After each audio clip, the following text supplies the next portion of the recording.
baik dalam perkataan maupun perbuatan, zahir maupun batin, dengan termasuk ke dalam pengertiannya itu sholat, zakat, haji, benar dalam pembicaraan, menjalankan amanah, berbuat baik kepada orang tua, menjalin silaturahmi,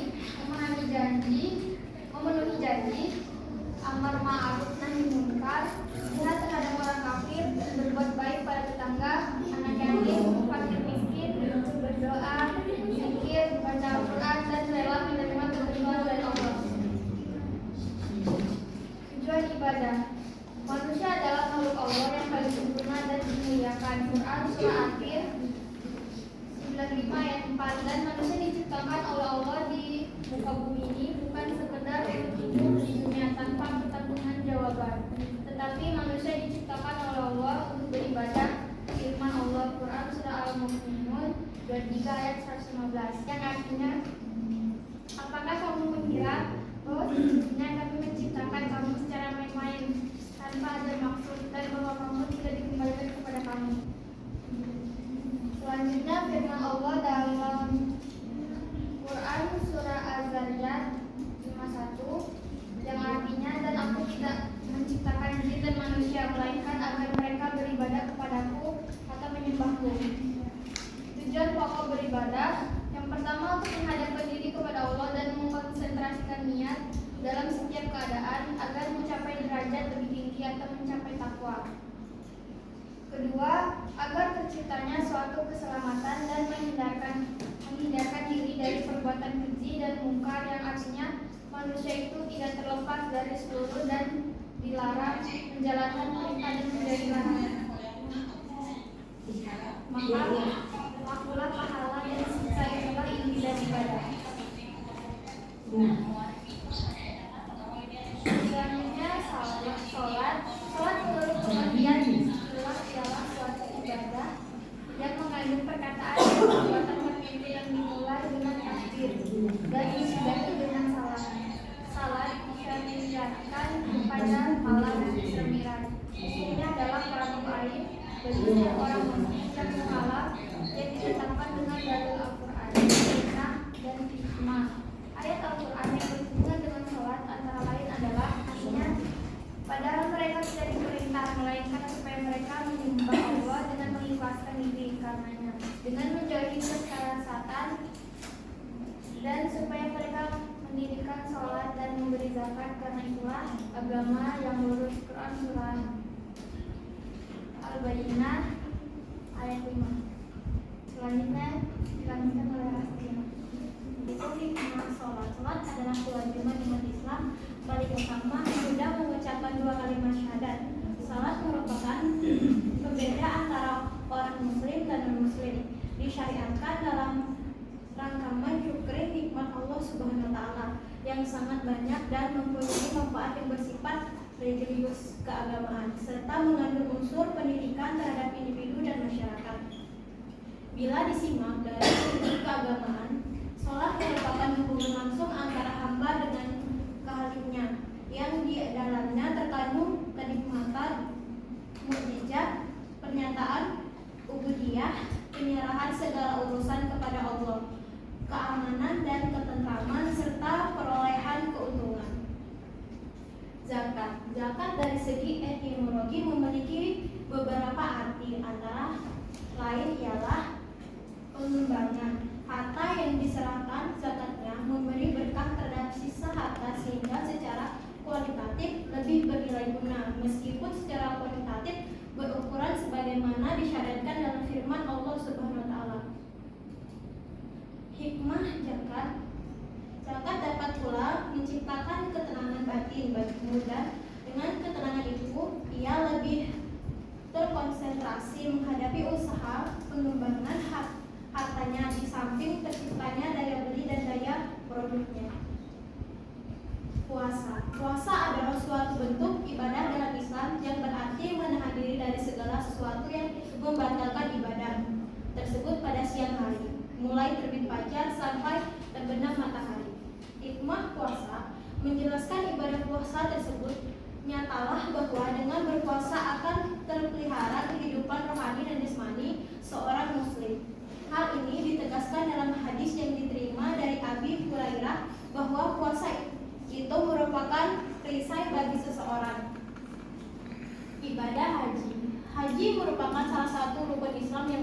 diketahui dan dilaksanakan oleh yang telah memenuhi syarat wajibnya. Orang yang mengingkari kewajibannya termasuk kufur dan murtad dari agama Islam. Hikmah ibadah haji. Para ahli telah banyak mengungkap tentang hikmah haji ini dalam berbagai wawasan. Dari sekian banyak hikmah haji yang dirumuskan oleh para ahli tersebut, jika ditarik kembali garis besarnya, maka dapat disimpul kepada dua macam, hikmah yang berkaitan dengan keagamaan dan hikmah yang berkaitan dengan kemasyarakatan sosial. Muamalah. Menurut bahasa, muamalah artinya saling bertindak, saling berbuat, dan saling mengamalkan. Muamalah adalah semua hukum syariah yang bersangkutan dengan urusan dengan memandang kepada aktivitas hidup seseorang untuk saling berhubungan antara sesama manusia. Dalam kaitan asas hukum, muamalah dalam Islam ini ada 6 asas yang terkandung, yaitu asas kebebasan, asas kesamaan atau kesetaraan, asas keadilan, asas kerelaan, asas kejujuran dan kebenaran, dan asas tertulis. Di sisi lain, terdapat asas-asas utama yang mendasari setiap perbuatan manusia, termasuk perbuatan muamalat, yaitu asas ilmiah atau asas tauhid. Kesimpulannya adalah ibadah dalam Islam mempunyai beberapa macam, yaitu seperti puasa, ibadah haji, sholat, dan zakat. Dengan di dalamnya adanya hikmah untuk mengetahui bagaimana cara menerapkan ibadah dengan baik dan benar pada ajarannya, dan adanya muamalah itu dapat paham bagaimana cara berinteraksi dengan baik kepada sesama manusia. Baik, saya kembalikan kepada moderator. Itu tadi presentasi dari kelompok kami. Jika ada yang ingin bertanya, angkat tangan.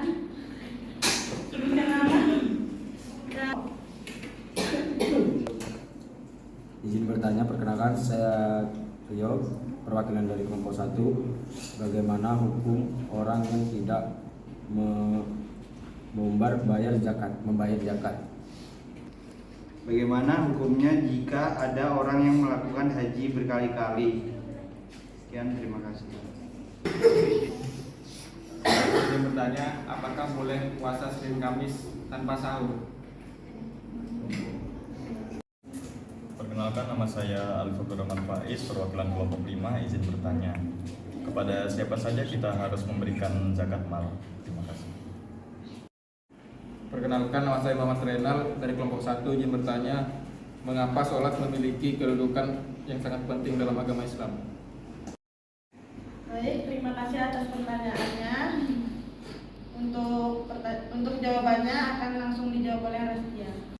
Baik, saya akan menjawab pertanyaan dari Rio. Bagaimana hukum orang yang tidak mau membayar zakat? Jawabannya adalah dalam hadis disebutkan bahwa barang siapa yang dihargai oleh Allah berupa harta lalu dia tidak mengeluarkan zakatnya, maka di hari kiamat kelak harta itu akan menjadi ular jantan yang berkepala gundul. Menjawab pertanyaan dari Hamdan, bagaimana hukumnya jika ada orang yang melakukan haji berkali-kali?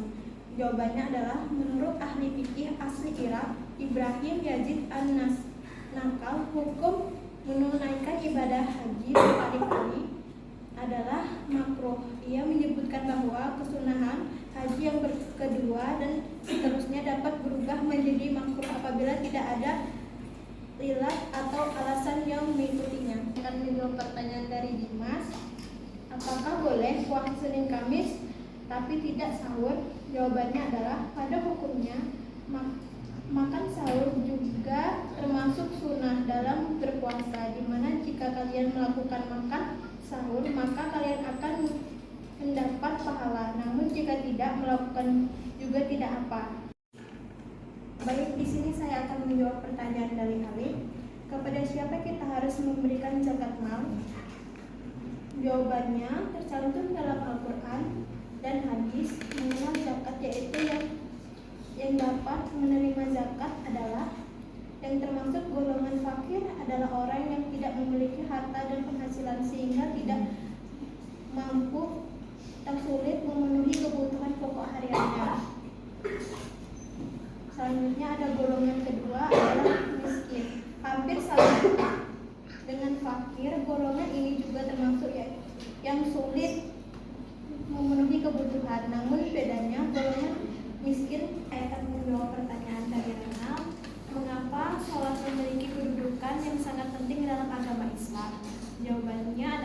karena salat merupakan salah satu sarana yang paling utama dalam hubungan antara manusia dengan Allah Subhanahu wa taala. Salat juga merupakan sarana komunikasi bagi jiwa manusia dengan Allah. Salat juga memiliki kedudukan yang sangat penting mendasari dalam Islam yang tidak bisa disejajarkan dengan ibadah-ibadah yang lain. Baik, itu tadi jawaban dari kelompok kami. Apakah sudah cukup jawabannya? Baik, saya akan lanjutkan sesi tanya jawab yang kedua. Saya persilakan. Perkenalkan, nama saya Halimah Sadia dari kelompok 4. Pertanyaannya, apa hubungan antara ibadah dan muamalah?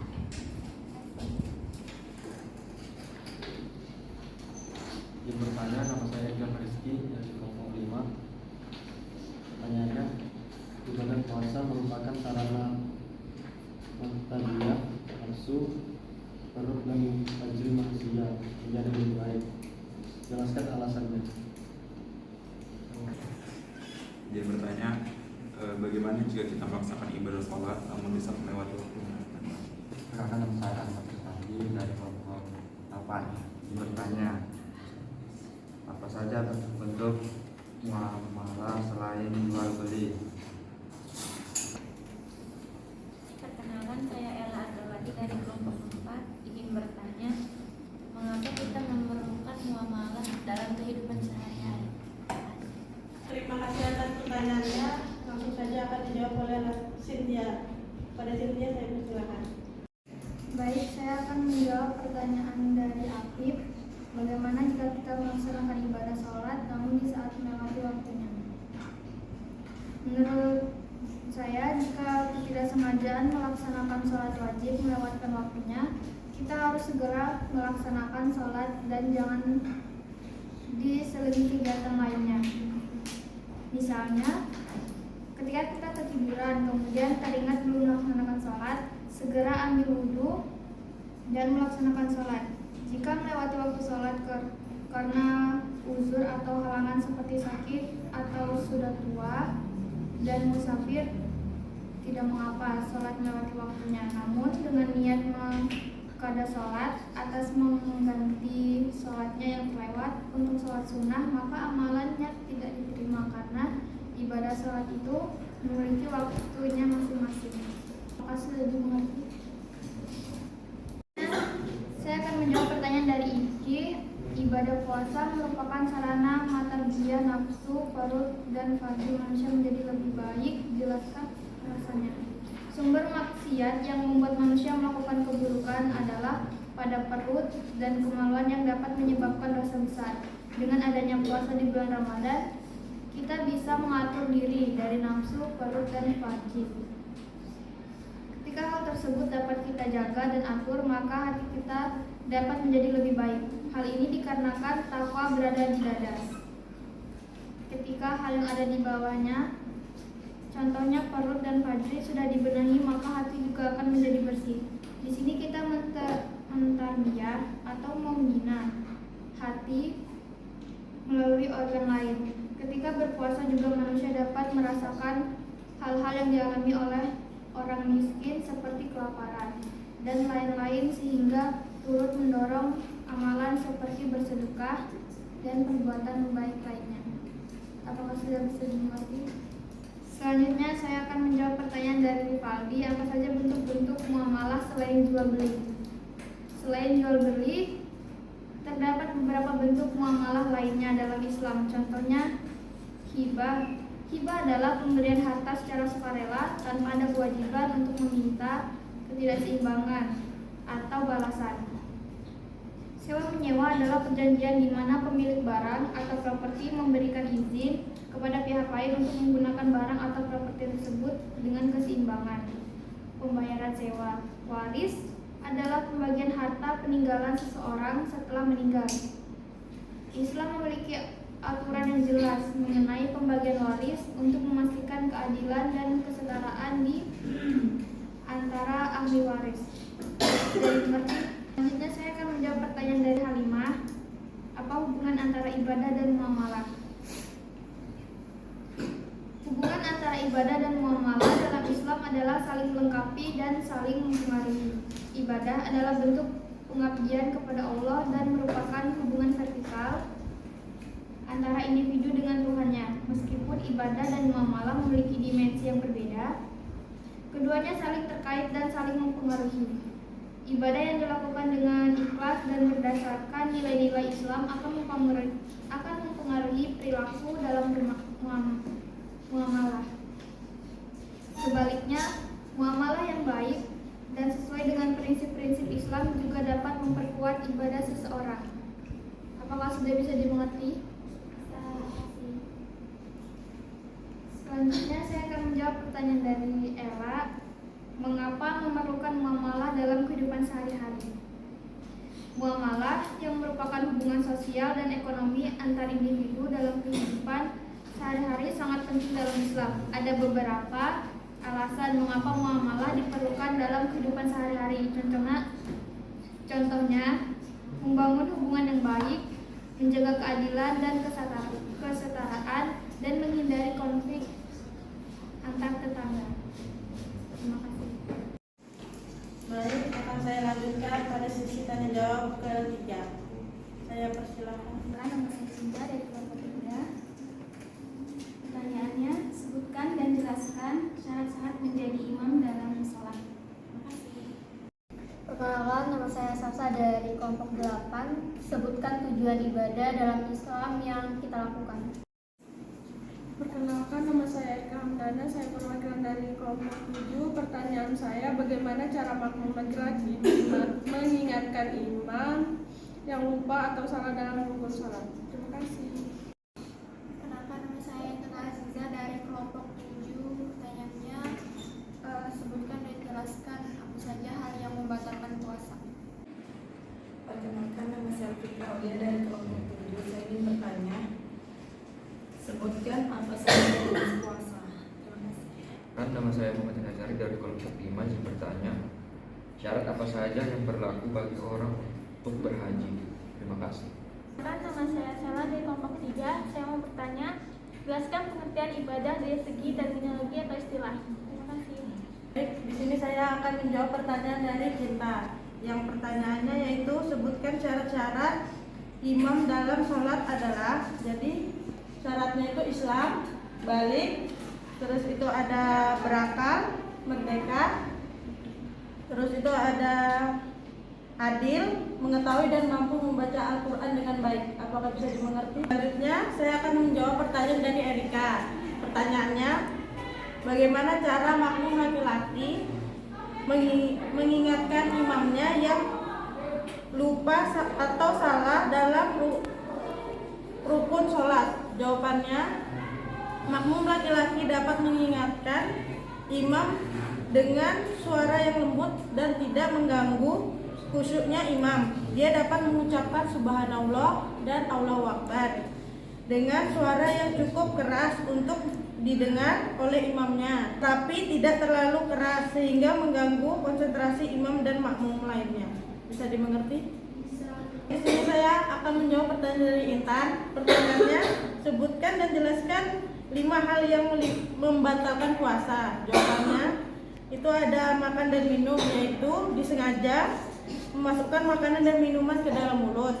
Yang kedua ada keluarnya air mani dengan disengaja, yaitu sengaja mengeluarkan air mani bagi laki-laki dikarenakan ingin menyalurkan hasratnya dengan melakukan hubungan seksual. Yang ketiga, adanya masuknya suatu melalui kerongkongan di merokok. Yang keempat ada infus, yaitu karena pengganti makanan,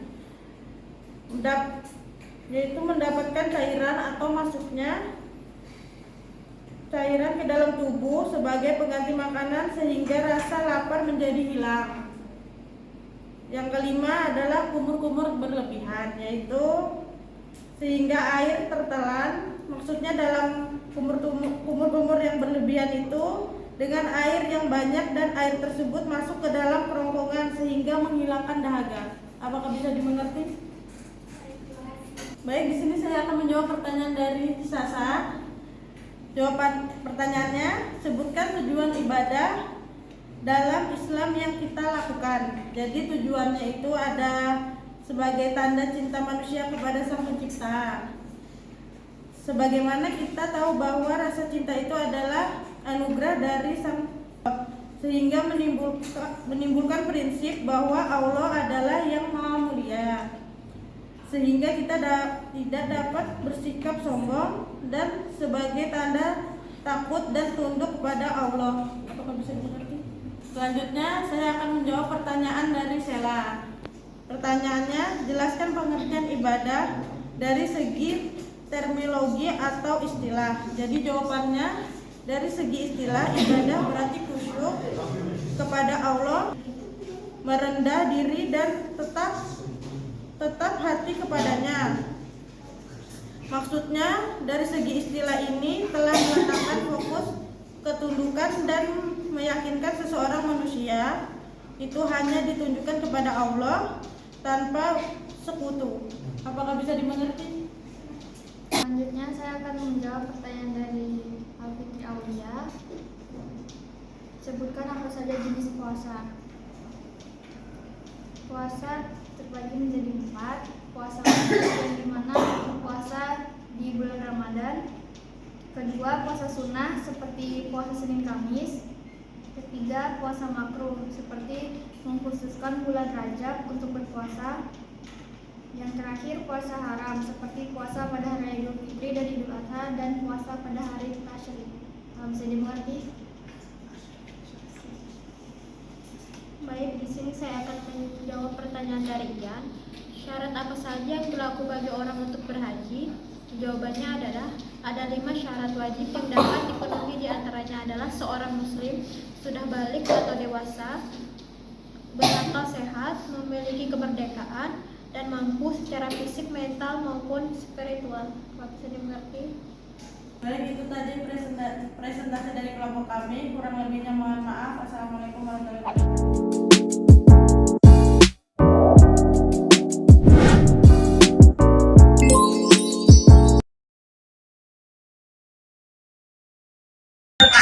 Waalaikumsalam warahmatullahi wabarakatuh. Perkenalkan, nama saya Sela, saya sebagai moderator, dan saya Cinta sebagai presentator. Di sini kami akan mempresentasikan tentang konsep akhlak, etika, dan moral. Tentu saja beberapa materi yang disampaikan oleh Cinta.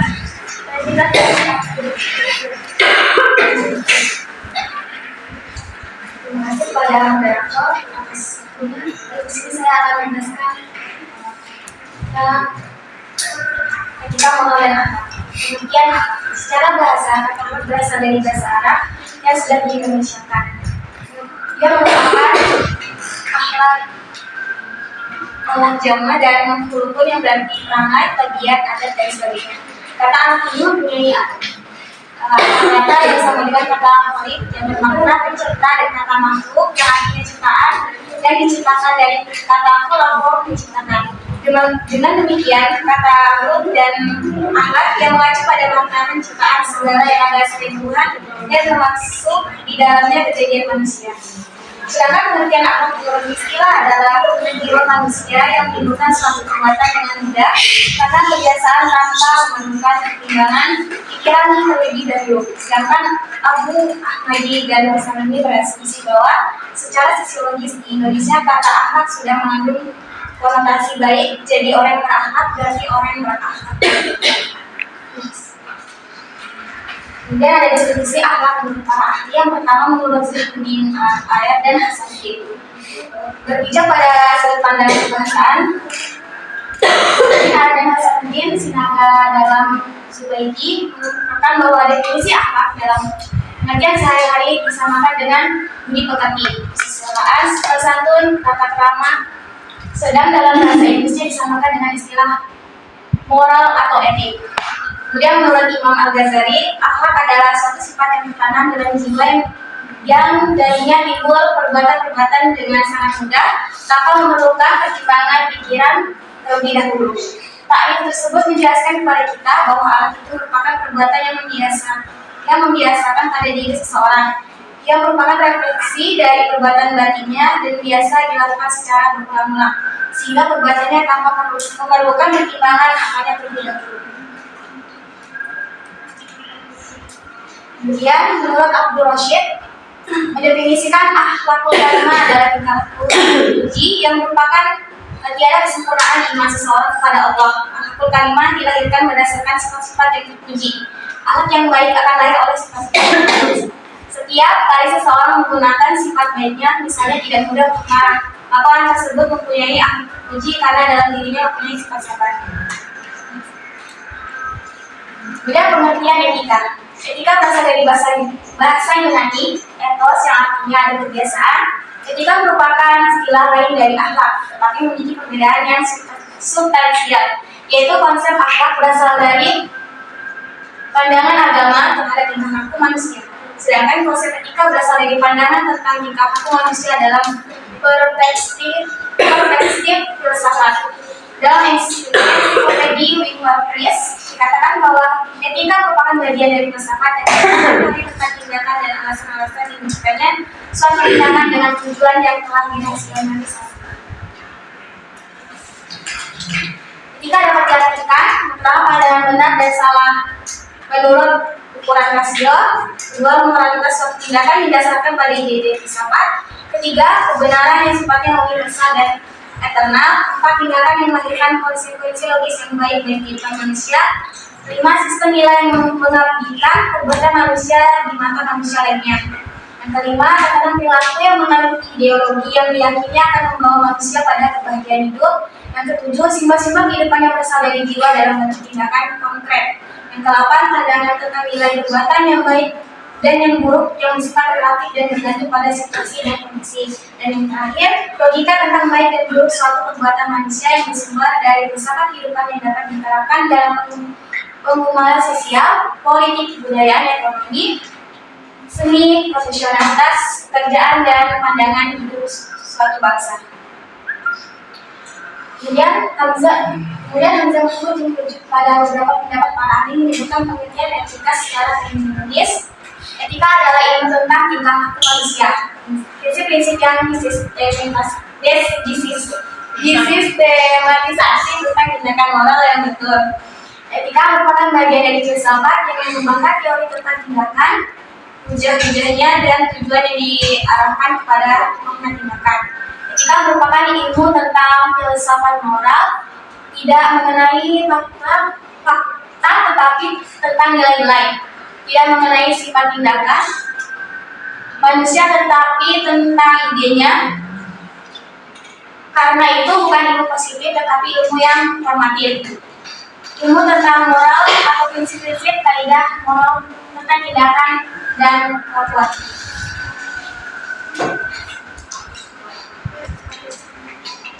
Baik, selanjutnya akan disampaikan oleh saya.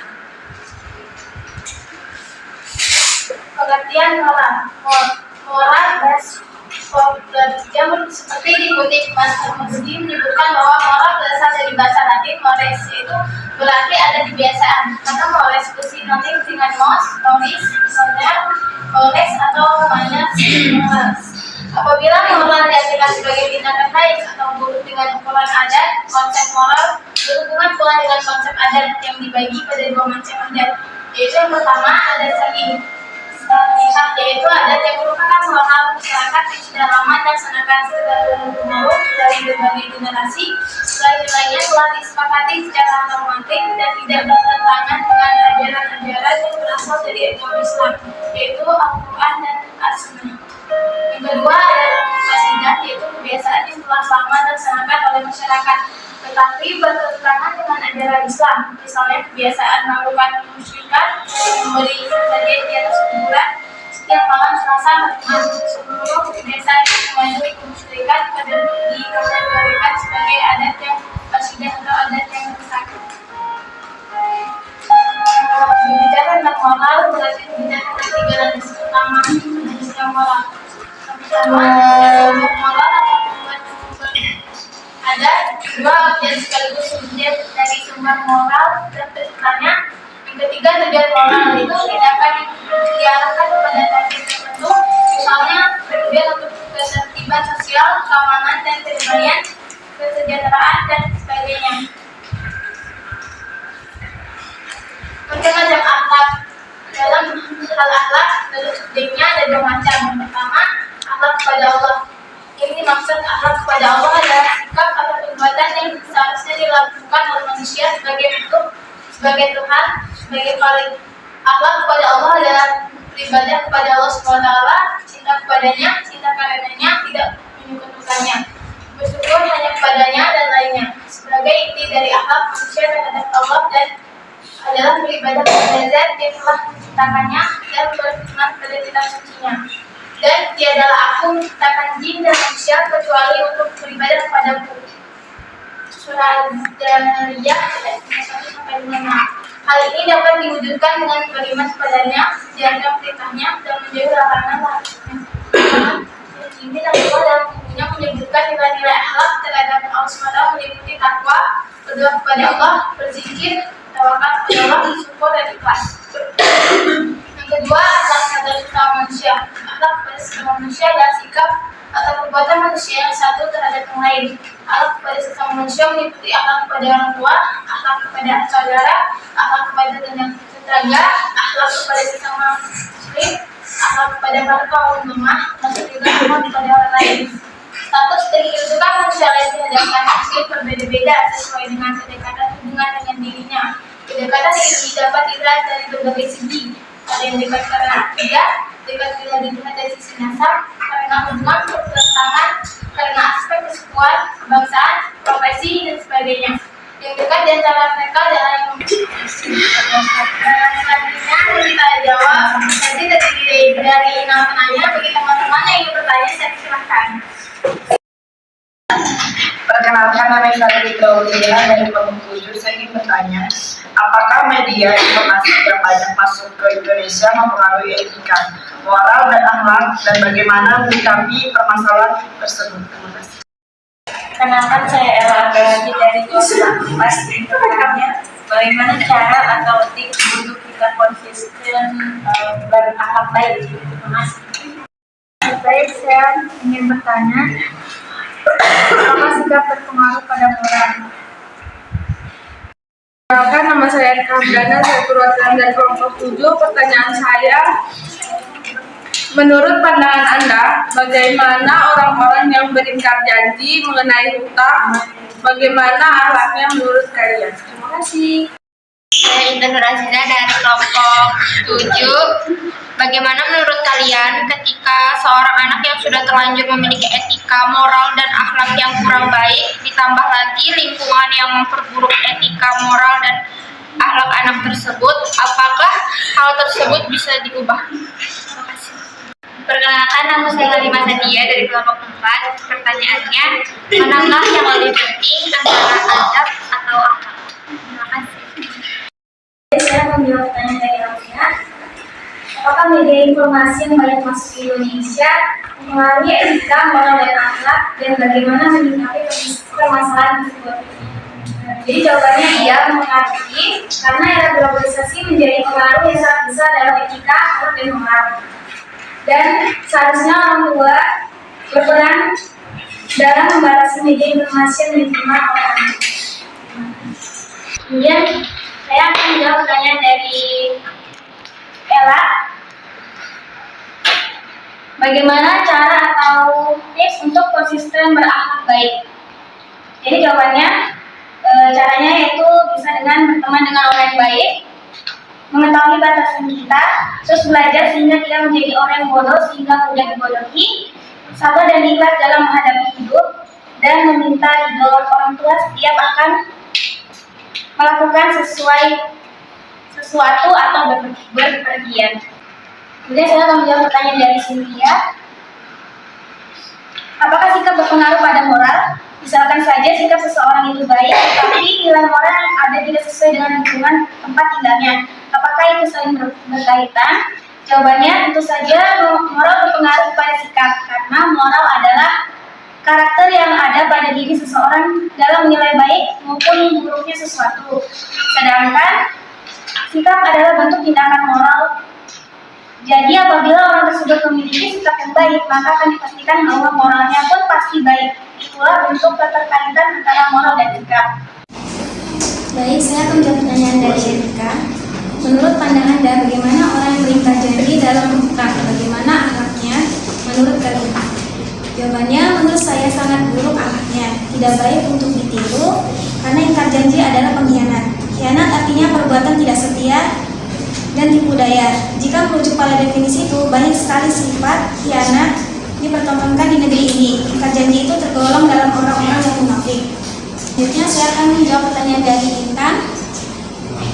Bagaimana menurut kalian ketika seorang anak yang sudah terlanjur memiliki etika, moral, dan akhlak yang kurang baik, ditambah lagi lingkungan yang memperburuk etika moral, apakah hal tersebut bisa diubah?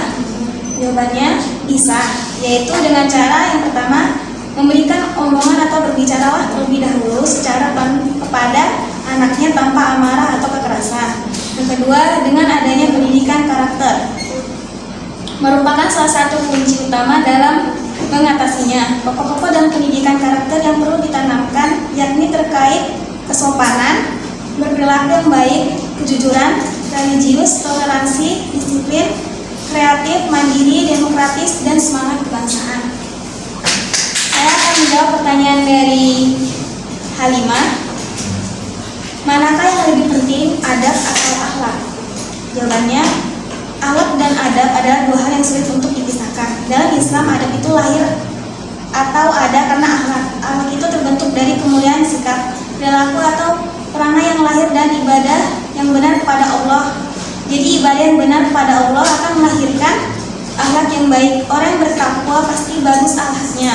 Orang yang bagus akhlak maka akan terjaga adab-adab dalam setiap perbuatannya.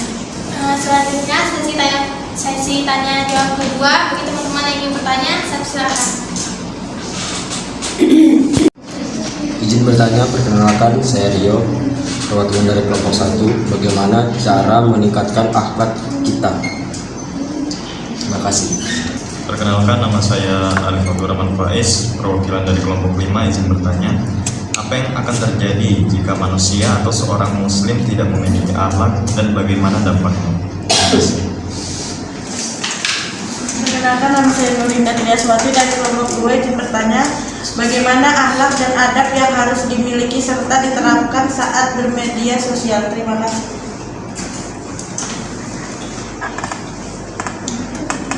Perkenalkan, nama saya Rastia. Izin bertanya, apakah hubungan antara nilai moral dan sikap dalam kehidupan manusia? Terima kasih.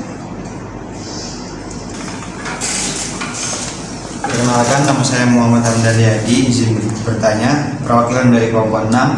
Apa yang menjadi tolak ukur etika moral dan akhlak? Bertanya, perkenalkan, nama saya Dimas Makusodo dari kelompok 1.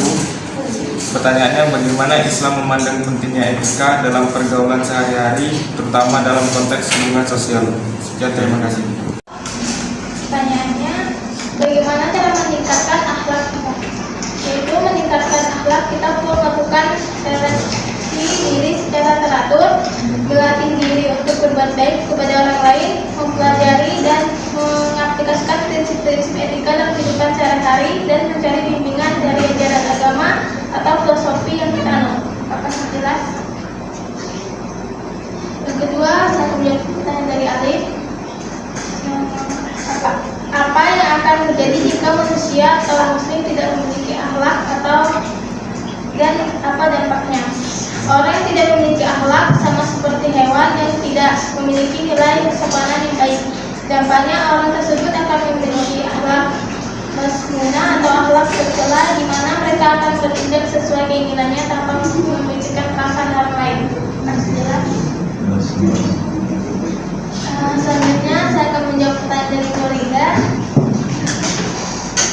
Pertanyaannya bagaimana akhlak dan adab yang harus dimiliki setelah diterapkan saat bermedia sosial? Yang pertama, menyampaikan informasi dengan benar agar tidak terjadi hoax. Yang kedua, menghindari prasangka suudzon atau buruk sangka, ghibah, fitnah, dan tajasus. Yang ketiga, meneliti fakta untuk mencapai ketetapan data dan fakta. Yang keempat, menghindari namimah atau mengadu domba. Yang kelima, menghindari sufria atau merendahkan atau mengolok-olok orang lain. Maka sudah jelas. Saya akan menjawab pertanyaan dari Rasia. Apakah berhubungan antara nilai moral dan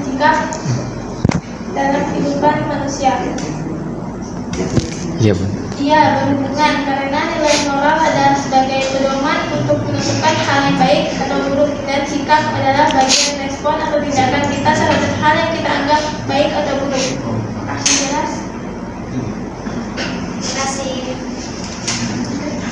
Selanjutnya, saya akan jawab pertanyaan dari Hamdan. Apa yang menjadi tolak ukur etika, moral, dan akhlak?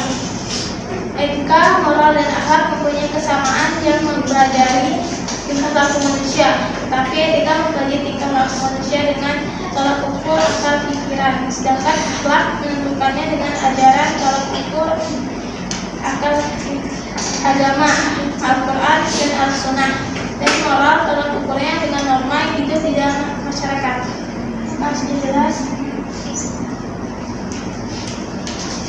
Selanjutnya saya akan menjawab pertanyaan dari Dimas. Bagaimana Islam memandang pentingnya etika dalam pergaulan sehari-hari, terutama dalam konteks hubungan sosial? Islam menganggap etika sangat penting dalam pergaulan sehari-hari dan hubungan sosial. Etika membantu menciptakan lingkungan yang penuh kasih sayang, menghormati hak orang lain, dan membangun hubungan yang sehat. Islam mendorong praktik etika dalam setiap aspek kehidupan, mulai dari salam, yang ramah, hingga perlakuan adil dalam segala interaksi sosial. Sekian presentasi dari kelompok kami. Mohon maaf ada kesalahan. Saya akhiri. Wassalamualaikum warahmatullahi wabarakatuh. Tapi justru sebaliknya mengungkit kesalahan orang lain. Makanya banyak hoax kan. Salah satu itu. Nah, jadi bagaimana supaya teman kita ini bisa istiqomah dalam berbuat baik atau berakhlak baik? Kita harus menunjukkan kebaikan. Kata Rasulullah, sampaikanlah kebaikan saudara itu kepadanya agar bisa dia terus berbuat baik. Hebat ya? Tapi jangan kan yang bisa memuji teman itu. Ada contoh misalnya, ada temanmu yang berbicara bagus, berakhlak, bagusnya kamu ngomong ke dia, aku pengen lo kayak kamu tuh. Soalnya aku gak bisa ngomong bagus, gak bisa kasar kayaknya aku nih. Berarti temannya tadi tahu cara ngomongnya tadi baik. Nah, dia akan mempertahankan cara ngomongnya tadi. Salah satu contoh saja. Atau misalnya dia ketemu anak-anak kecil, langsung bilang sini deh, kasih bonbon, misalnya untuk kasih makanan yang kenapa kamu kenal sama anak? Enggak, ini bagus loh kamu ya. Enggak kenal, aku suka anak-anak. Itu bagus loh. Karena kamu suka anak-anakku, mau rezeki juga. Itu kita puji, ya sampaikan bahwa kelakuan ini bagus, anak ini berakhlak. Insya Allah akan diingat terus itu.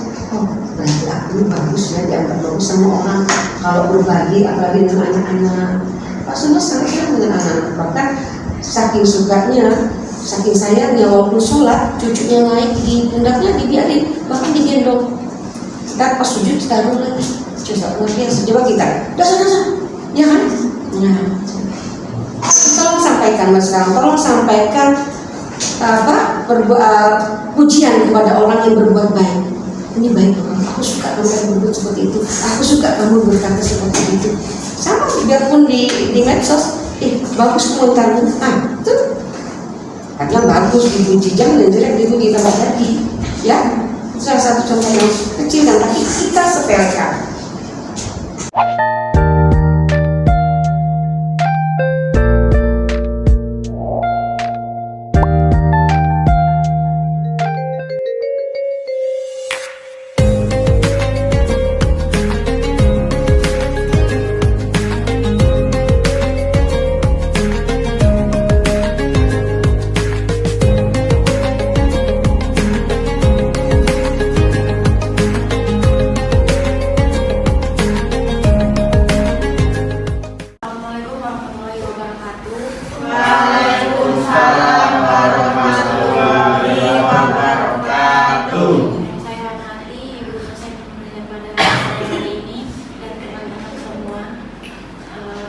Kami dari kelompok 4 yang terdiri dari 2 orang, saya sendiri Ella Tawati sebagai moderator dan Halimah Sadia sebagai presentator. Pada Halimah Sadia dipersilakan.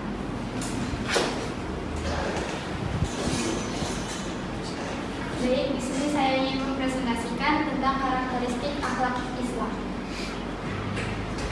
Akhlak secara istilah adalah pengetahuan yang berdasarkan baik buruknya pergaulan manusia dan menentukan tujuan akhir dari usaha dan pekerjaannya. Akhlak pada dasarnya melekat pada dalam diri seseorang bersatu dengan perilaku atau perbuatan. Jika perilaku yang melekat itu buruk, maka disebut dengan akhlak buruk atau akhlak mazmumah. Sebaliknya, apabila perilaku tersebut baik, disebut akhlak mahmudah. Selanjutnya, di sini ada ruang lingkup Islam terdiri dari 3. Yang pertama, akhlak terhadap Allah, akhlak terhadap sesama manusia, dan akhlak terhadap lingkungan. Tujuan pendidikan akhlak menurut Al-Ghazali adalah proses manusia untuk mendekatkan diri kepada Allah Subhanahu wa taala. Selain itu, juga sebagai tujuan akhir yang akan dicapai oleh manusia. Dengan kata lain, ia selalu mendekatkan diri kepada Allah Subhanahu wa taala untuk mendapatkan kebahagiaan dari ketenangan di dunia dan di akhirat. Menurut Imam Al-Ghazali, akhlak dibagi menjadi 2 bagian, yaitu akhlak yang baik dan akhlak yang buruk. Akhlak yang baik itu untuk mencapai akhlak yang mulia, dapat diraih dengan selalu menjauhi segala larangannya dan menjalankan segala perintahnya. Lalu akhlak yang buruk, setiap manusia memiliki syahwat atau nafsu seperti nafsu makan, minum, dan lain-lain. Yang demikian itu adalah normal pada setiap manusia, namun manusia dianjurkan untuk tidak berlebihan atau rakus dengan menuruti segala kemauan syahwatnya.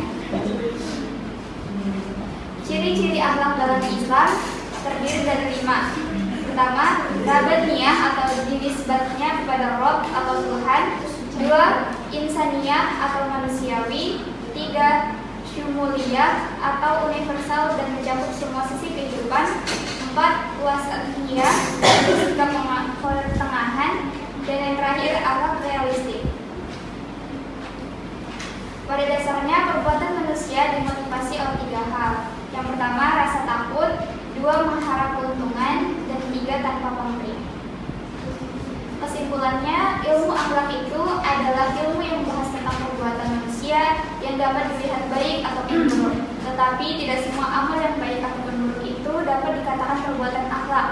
Banyak perbuatan yang tidak dapat disebut perbuatan akhlaki dan tidak dapat dikatakan baik ataupun buruk. Saya kembalikan kepada moderator.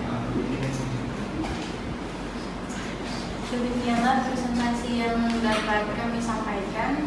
Jika teman-teman ada yang bertanya, dipersilakan.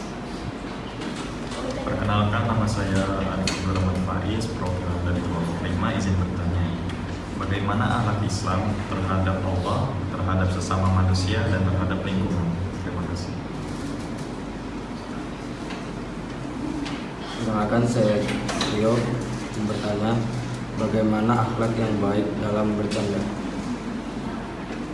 Nurinda Triaswati dari kelompok 2 izin bertanya. Pertanyaannya, menurut kelompok kalian, bagaimana akhlak dan adab yang harus dimiliki serta diterapkan saat bermedia sosial dalam ajaran Islam? Terima kasih. Saya Rastia izin bertanya, manakah yang lebih penting, adab atau akhlak? Terima kasih. Perkenalkan, nama saya Cynthia Sari. Saya izin bertanya, faktor apa saja yang mempengaruhi akhlak seseorang? Terima kasih. Saya ingin menjawab pertanyaan dari Alif. Bagaimana akhlak Islam terhadap Allah, sesama manusia, dan sesama lingkungannya? Yang pertama, akhlak terhadap Allah itu kita harus beriman kepada Allah sebagai Tuhannya. Seperti kita harus sholat 5 waktu dan taat patuh kepada Allah serta ridho terhadap takdir yang Allah beri. Kedua, akhlak terhadap sesama manusia. Kita dilarang untuk melakukan hal-hal negatif seperti membunuh, menyakiti badan, atau mengambil harta tanpa alasan yang benar, serta menceritakan aib-aib seseorang di belakangnya. Yang terakhir, akhlak terhadap lingkungannya. Segala sesuatu yang di sekitar manusia, baik binatang, tumbuh-tumbuhan maupun benda-benda tak bernyawa.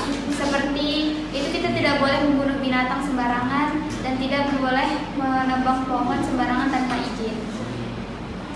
Apakah sudah jelas? And dari Rio, bagaimana akhlak yang baik dalam bercanda? Jadi bercanda itu ada 2 hal. Yang pertama, bercanda yang bernilai ibadah dan yang berujung dosa. Kalau yang bernilai ibadah itu Kalau kita membuat bahagia orang lain, itu yang disebut dengan bernilai ibadah. Lalu yang berujung dosa itu misalnya kayak kita memanggil nama teman kita itu dengan sebutan orang tua. Itu bisa menjadi sebuah hinaan.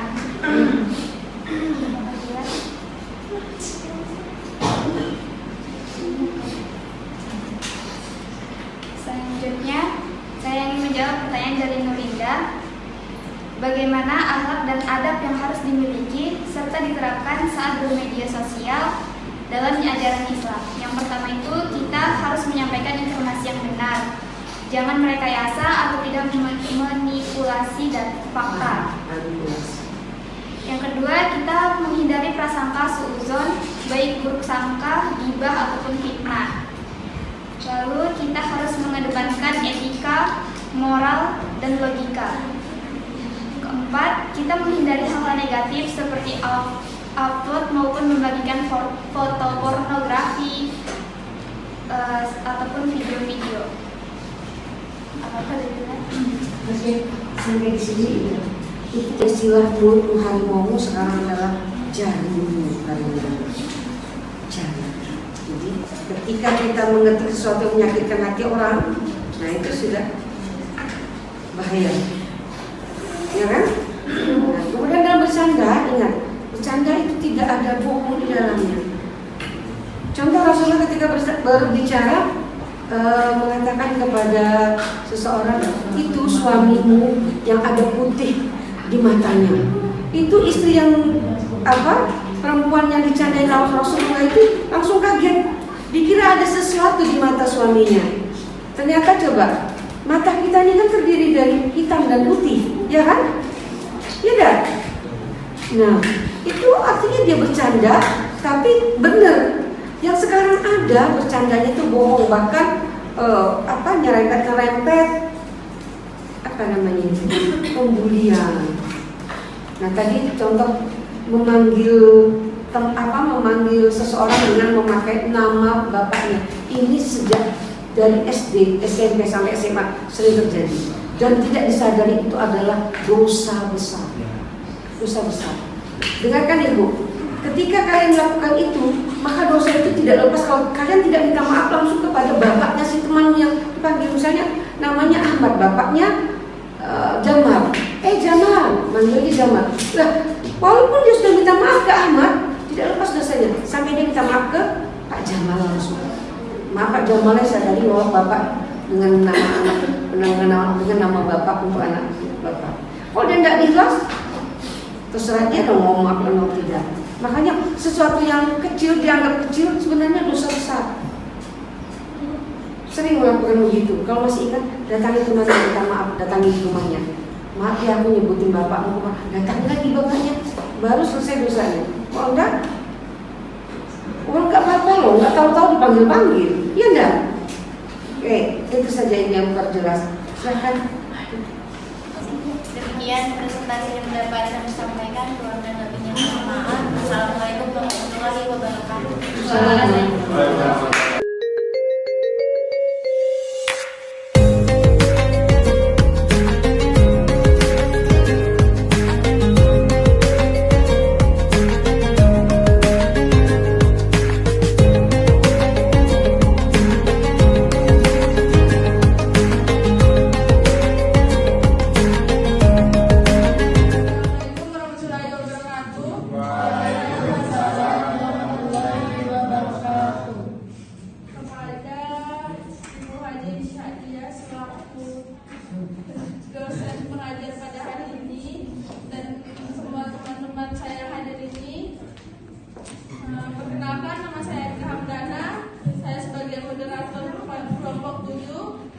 Dan ada Ibnu Aziza dan Audrey Aulia. Baiklah, tanpa berlama-lama lagi, presentasi kelompok kami akan dibacakan oleh Iqbal.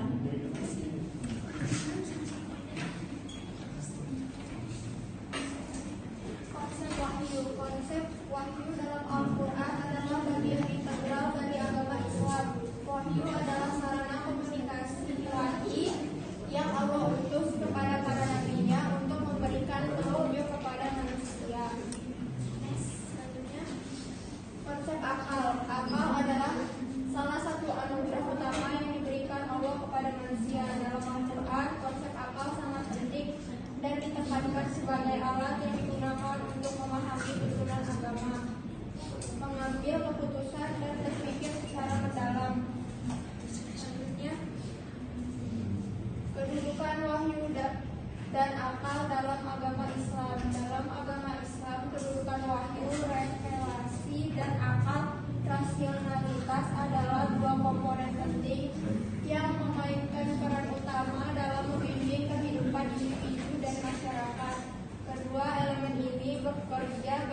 utama untuk membentuk dasar pemahaman etika dan tata cara hidup dalam Islam. Wahyu dalam Islam adalah pengungkapan ilahi yang Allah berikan kepada nabi-nabi dan rasul-rasulnya. Sumber utama wahyu adalah dalam Islam adalah Al-Quran, kitab suci yang dianggap sebagai firman Allah yang tidak dapat disalahkan dan menjadi pedoman utama dalam kehidupan muslim. Ayat-ayat Al-Quran digunakan sebagai dasar atau dukungan dalam memperkuat pandangan masing-masing aliran tentang peran akal dan wahyu dalam Islam. Pandangan mengenai peran akal bervariasi antara aliran-aliran berbeda dalam agama ini. Beberapa aliran cenderung menekankan peran akal, sedangkan yang lain memberikan penekanan lebih besar pada wahyu. Beberapa aliran Islam yang dikenal sebagai rasionalis atau Mu'tazilah menekankan peran penting akal dalam pemahaman agama. Selanjutnya, kesimpulan.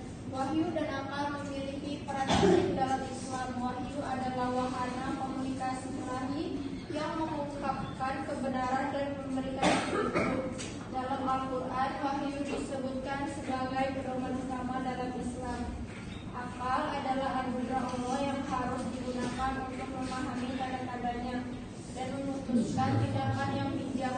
Dalam Islam, akal dan wahyu bekerja bersama-sama dalam membimbing umat manusia dalam memahami ajaran agama dan menjalani kehidupan sesuai dengan nilai-nilai Islam.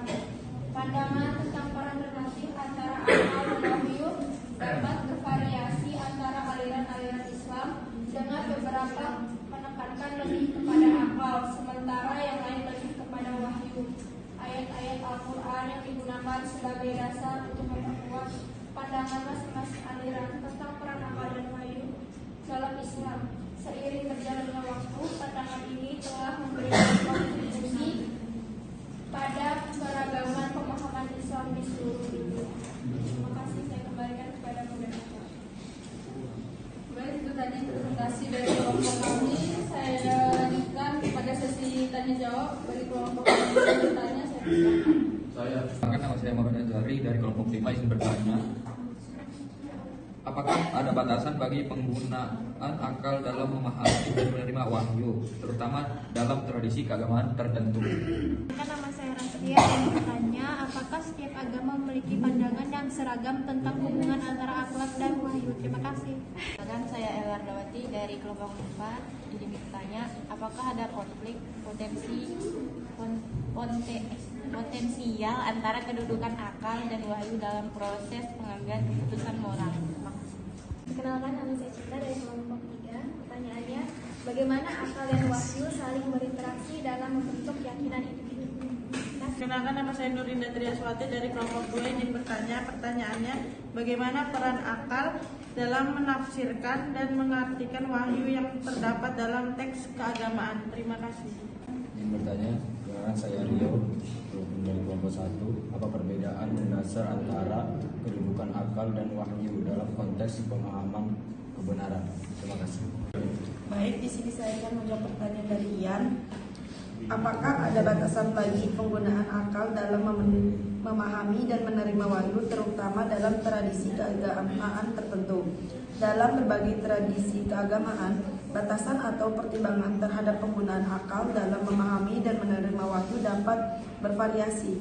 Beberapa tradisi menekankan pentingnya penggunaan akal dan rasionalitas, sementara yang lain mungkin menegaskan terbatasan akal manusia dan pentingnya kepercayaan tanpa syarat. Baik, saya lanjut. Di sini saya akan menjawab pertanyaan dari Nurinda. Bagaimana peran akal dalam menafsirkan dan mengartikan wahyu yang terdapat dalam teks keagamaan?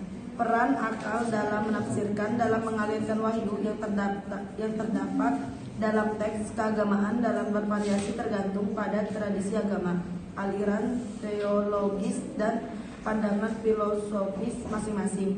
Namun secara umum akal dianggap sebagai alat yang penting dalam memahami dan menafsirkan teks keagamaan. Baik, di sini saya akan menjawab pertanyaan dari Rastia. Apakah setiap agama memiliki pandangan yang seragam tentang hubungan antara akal dan wahyu? Tidak.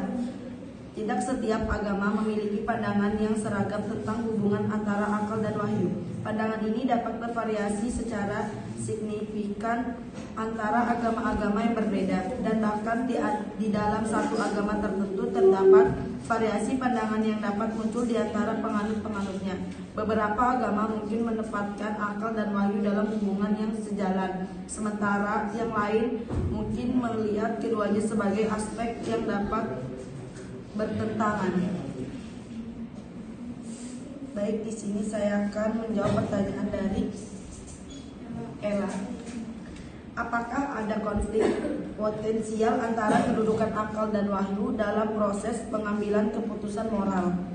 Ya, potensi konflik antara kedudukan akal dan wahyu dalam proses pengambilan keputusan moral dapat timbul, terutama jika seseorang menghadapi situasi di mana argumen moral yang didasarkan pada akal tampaknya berbeda atau bahkan bertentangan dengan ajaran moral yang berasal dari wahyu atau kepercayaan agama.